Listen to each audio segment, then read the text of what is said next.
the interesting things about the history of the Wheat Board is Alberta farmers led the fight to get the Wheat Board passed in 1935.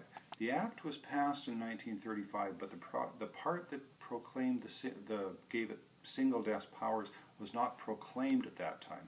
The reason was the Prime Minister at the time, R.B. Bennett, was a former CPR lawyer, and he had very good connections in the grain trade, the private grain trade, and they assured him that, well, we'll play fair with the board. The way it worked in practice was a little different. What happened was when the board set an initial price, if the spot price of grain was higher than that on the so-called private market, all the grain went to the private market. That always collapsed the price because the demand was fulfilled. At that point, all the grain flooded into the Wheat Board, and the Wheat Board was left selling grain into a depressed market.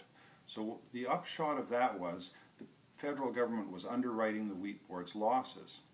So every time the market fell below a certain point, the federal government was on the hook for making up the difference between what they had promised the farmers through the Wheat Board and what the Wheat Board could actually sell the grain for. That almost bankrupted R.B. Bennett's government. At one point that difference amounted to almost 10% of the whole federal government budget. So that's why doing a voluntary board isn't a realistic option, because no matter how you set it, it ends up being a loss for the board. And that means a loss for the people who are backing it, and the way the new legislation is structured, that will be the people of Canada once again. So it's just not a realistic proposition at all.